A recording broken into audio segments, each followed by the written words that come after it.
Is in, and Adam Silver is going to come to the stand in a second. For the Blazers. All right, here we go. Here we go. Shh.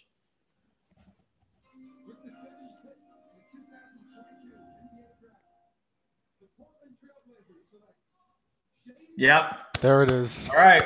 Shaedon Sharpe. Shaedon Sharpe is a Blazer. Shaedon Sharpe is a Blazer out of Kentucky. All right. I like it. Six, I like Of it. any effects. 6'6". 6'6" with like a 6'11" wingspan. And if everyone that's talked about him says that he is literally like just born to be an NBA player, like him missing college isn't like a big deal. All the Kentucky players are like, first thing they say about him is he's an NBA player. He was the number one recruit in the 2022 class. So it's like, it's not like this is some random guy here. He would have probably been the first overall pick next year, if not a top 3 pick. Yep.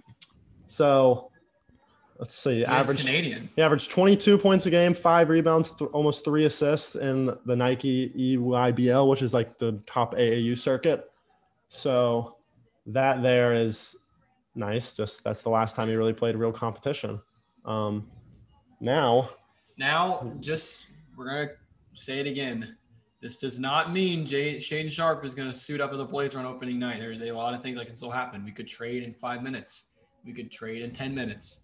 We could not trade until later this offseason, and he goes but as of now, Shaedon Sharpe is a Blazer. And if you're the Blazers, we all heard the news kind of going up into the draft. The Blazers loved Sharpe. They loved his workouts. Obviously, the physical attributes are there. And then obviously he has the frame. Obviously, Dame. This is Dame's favorite prospect. Had Dame's blessing. So you got to think this is the player that was the best available, and I think the Blazers got it right here. If Shaedon Sharpe stays on this team, does he start on opening night?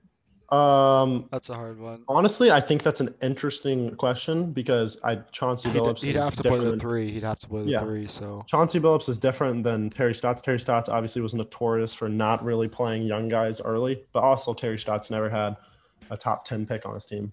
Well, actually, he had Zach Collins, who was a top 10 pick somehow. Yeah, but my question to you guys is: do you think that the Blazers were on the phone with Toronto during that time, and Toronto was probably just like upping the price, and the Blazers were just like, no, we're not giving up that much? Blazers probably set their price and were like, we'll give you this. If you don't want to do this, we're done. Yeah. But I bet they were on the phone for a while during that 5 minutes. Yeah. First time 2 Canadian players or third time Canadian players were drafted in the same lottery. I did not know Shaedon Sharpe was Canadian, but I'll be interested to see if there's still a chance we flip him within the next couple picks. But if we have Shaedon Sharpe and he's on the team, I think that is a really good value pick for the 7th overall pick.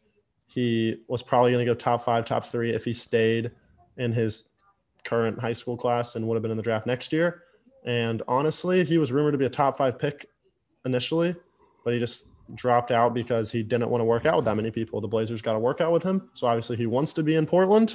And if he stays in Portland, I'm excited because I think we still can make moves in free agency. We still can make trades. This is just like we're guaranteed to have a prime asset on the team, and that is Shaedon Sharpe. So.